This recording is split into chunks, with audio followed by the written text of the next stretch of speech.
Diya galing makakilaya sa Paris Priest. Naman, hindi mo simba.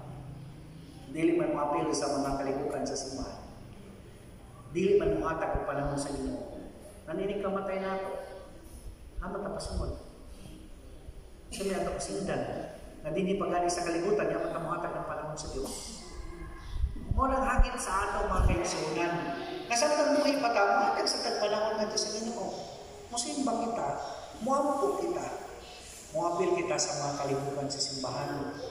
Haron, mapagayag na to, katiloon, nga mga sumusunod kita ni Kristo. Kaya kung nagpakilala ko sa Ginoo, nining kalibutan na, kilaya ko isang ko sa Ginoo dito sa langit. Dahil bitaw sa bingay niya sa Ebanghelyo, na inigabot, ingon si Kristo, inigabot sa anak sa tao. No? Sirahan niya ang puntahan. Kung katong mga manuktok mula na, Lord, Lord, kilaya man kami sa imo, nag-iiban man ta. Mula ang Ginoo nga, nagmalak nila sa imo.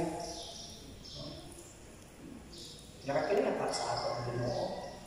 Nawayak pag kita mapakita. Mura dyan sa aso sa eskwilahan pa. No? Uloy mo sa maestra, kung estudyante ni Jam, tungar sa finals. Dili mo tunga sa klase, adto na sa finals mo, tunga. Ang tudlo, masabang sa St. Paul for 6 years.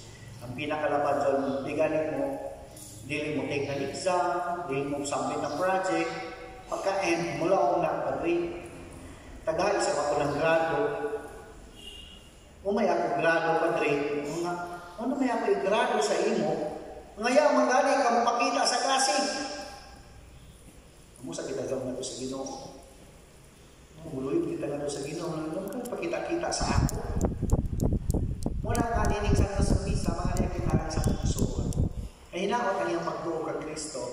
Ang iyang magpakita na sumusunod ni Kristo, mag-ila ka niya at ito sa ginagawa sa lahat.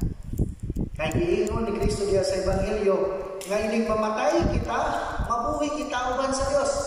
Sama sa usa ka liso nga ining kamatay ipugas ug mamungagdaghan. Ang ato sa pagpakita sa Ginoo ug mga maayong butang ning kinabuhia, ang atong paghatag og panahon sa Dios ining kalibutan mamunga diha sa atong pagkatubag nito kaniya.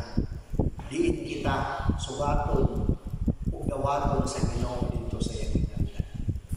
Una kita nga mga aniya karagin iampo nato nga magpadayag sa pagtuo ng ating suon, magbunga niya sa kinabuhitan. Mahamit ko sa puntahan kita nga niya karagin na muhatag kita panahon nato sa Diyos.